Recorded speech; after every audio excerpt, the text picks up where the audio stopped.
Okay, we have a change of subject or formula, a particular question on our hands here.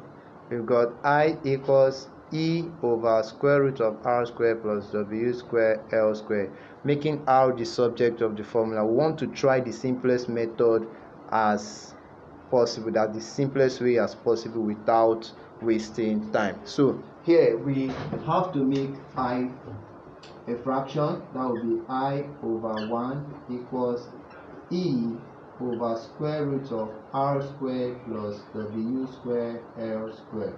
Remember, we are trying to make R the subject of the formula. Then we cross multiply. We have I times this. That will give you I square root R squared plus W squared L squared. Then equal to E times 1 will give you E.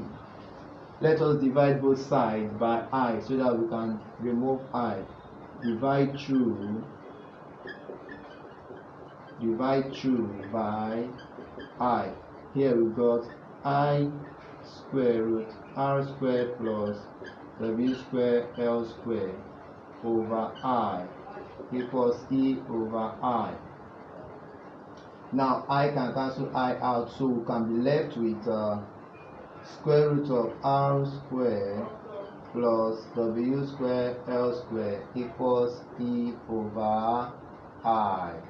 Now let's remove this square root so that this can stand alone. This square root will cross this equal sign and make a total square of E over I. So we'll be left with R square plus W square L square equals this square root crossing over this equal sign will become the square of E over I. Now, remember, I want to make R the subject of the formula. Therefore, we single out R square equal to, we single out this square, E square over I square plus W square L square. Crossing the equal sign will become minus W square L square. Remember, R has to stand alone. So we say R equals, this square will become a square root of this entire variable equation here. So this square becomes square root of E square over I square minus W square L square. This is just the simplest and shortest way of getting this answer without beating around the bush. Thank you.